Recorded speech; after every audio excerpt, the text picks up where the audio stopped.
नमस्ते दोस्तों, अगर आप इस चैनल पर नए हैं तो हमारे चैनल प्रेरणा की ज्योति को सब्सक्राइब करना ना भूले। चलिए इस कथा को शुरू करते हैं। बहुत पुराने समय की बात है, जब बुद्ध की शिक्षाएं अभी अभी चारों ओर फैल रही थीं। एक युवक था जिसका नाम विक्रम था। वह एक छोटे कस्बे में रहता था, जहां लोग उसे जल्दबाज जवाब देने वाला कहकर पुकारते थे। विक्रम की जुबान इतनी तेज थी कि बहस में वह लगभग हमेशा जीत जाता था, लेकिन जीत के बाद भी उसका मन कभी शांत नहीं होता था। रात को सोते समय भी पुरानी बहसें उसके दिमाग में घूमती रहती। एक दिन विक्रम बुद्ध के सामने पहुंचा। उसने हाथ जोड़कर कहा, भगवान, मैं थक गया हूं। मैं हर बात का जवाब देता हूं, हर गलती सुधारता हूं, हर बहस जीतता हूं, फिर भी अंदर से खाली सा लगता है। क्या कोई रास्ता है? बुद्ध ने उसकी आंखों में देखा और धीरे से बोले, विक्रम, तुमने बहुत कुछ बोला है, अब मौन बोलने दो। मैं तुम्हें मौन की 5 गहराइयों से गुजारूंगा। हर गहराई में एक परीक्षा होगी। अगर तुम सच में तैयार हो तो चलो, लेकिन याद रखना, यह यात्रा बाहर की नहीं, अंदर की है। विक्रम ने सहमति में सिर झुकाया। पहली गहराई, अपमान का सामना। बुद्ध ने उसे एक व्यस्त घाट पर भेजा, जहां तीर्थयात्री और व्यापारी भरे रहते थे। वहां एक कटुभाषी नाविक रहता था, जो हर किसी को गालियां देता था। विक्रम को निर्देश मिला, नाविक से नाव मांगो, लेकिन जब वह गाली दे तो सिर्फ चुप रहो। विक्रम पहुंचा।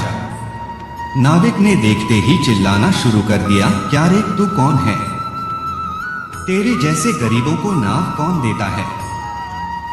जा कहीं और भीख मांग। विक्रम का खून खौल उठा।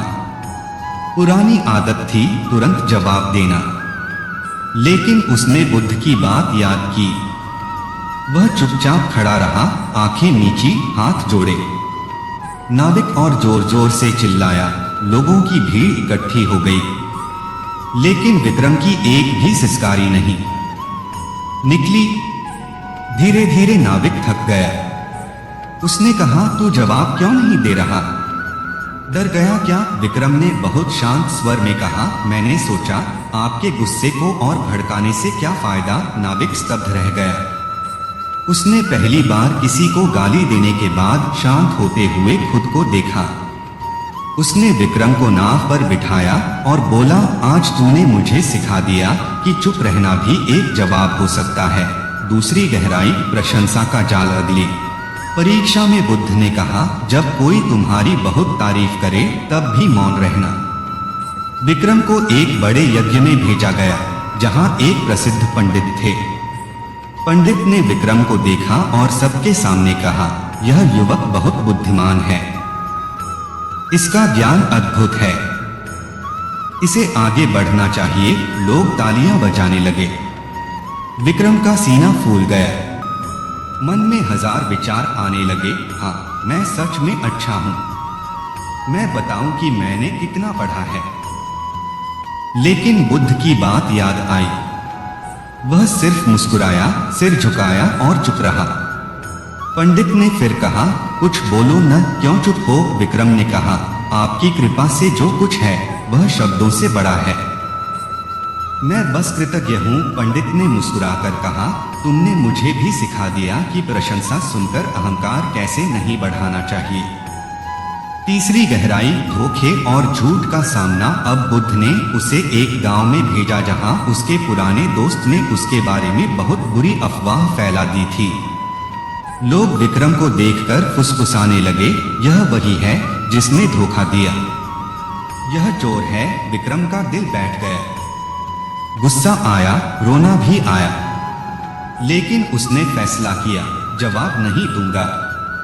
वह गांव में घूमता रहा, लोगों की मदद करता रहा, लेकिन कभी सफाई नहीं दी।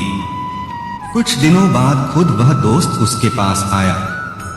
आंसू भरी आंखों से बोला, मैंने झूठ बोला था, मुझे माफ कर दो। तुमने एक शब्द भी नहीं कहा, फिर भी मुझे शर्मिंदगी हुई। विक्रम ने कहा, सच को समय चाहिए। मैंने बस इंतजार किया। चौथी गहराई, बहुत गहरे दुख का साथ। इस बार बुद्ध ने उसे एक जंगल के किनारे बने छोटे से आश्रम में भेजा। वहां एक बूढ़ी माँ रहती थी जिसका इकलौता बेटा युद्ध में मर गया था। वह दिन रात रोती रहती थी, किसी से बात नहीं करती थी। बुद्ध ने कहा, उसके पास जाओ, कुछ मत बोलो, बस बैठो। विक्रम गया। वह रोज सुबह आता, चुपचाप उसके पास बैठ जाता। कभी पानी देता, कभी रोटी बनाकर रख देता, शब्द एक भी नहीं। एक दिन बूढ़ी माँ ने खुद बात शुरू की। रोते रोते बोली, तुम इतने दिनों से चुप क्यों हो? कुछ कहते क्यों नहीं? विक्रम ने कहा, मैं सोचता था कि मेरे शब्द आपके दुख को कम नहीं कर पाएंगे, इसलिए मैं बस आपके साथ था। माँ ने पहली बार मुस्कुराकर कहा, तुम्हारी चुप्पी ने मुझे जीने की वजह दी। पांचवी गहराई, आनंद और कृतज्ञता में भी मौन। अंतिम परीक्षा सबसे कठिन थी। विक्रम की सभी परीक्षाएं पूरी हो चुकी थीं। उसका मन अब शांत था, हल्का था, आनंद से भरा था। बुद्ध ने कहा, अब जब तुम्हारा हृदय कृतज्ञता और खुशी से भर जाए तब भी चुप रहना, क्योंकि सच्चा आनंद शब्दों में सिमट नहीं सकता। विक्रम बुद्ध के सामने बैठ गया। उसकी आंखों में आंसू थे, लेकिन वे खुशी के आंसू थे। उसने कुछ नहीं कहा, बस सिर झुकाकर प्रणाम किया। पूरा वातावरण मौन में डूब गया। शिष्य, पक्षी, हवा सब चुप हो गए। काफी देर बाद विक्रम ने धीरे से कहा, भगवान, अब मुझे लगता है कि मैंने खुद को पा लिया है। मौन ने मुझे सिखाया कि मैं कितना छोटा था जब मैं बोलता रहता था। बुद्ध ने मुस्कुराकर कहा, विक्रम, अब तुम विराट बन गए हो, क्योंकि मौन में ही सारा ब्रह्मांड समा जाता है। यह कहानी हमें याद दिलाती है कि चुप रहना कमजोरी नहीं है, यह आत्मसंयम है, समझ है, प्रेम है और सबसे बड़ी शक्ति है। जब हम कम बोलते हैं तो हम ज्यादा सुनते हैं। जब हम ज्यादा सुनते हैं तो हम ज्यादा समझते हैं। जब हम ज्यादा समझते हैं तो हम वास्तव में जीते हैं। मौन अपनाओ और देखो जीवन कितना गहरा, कितना सुंदर हो जाता है।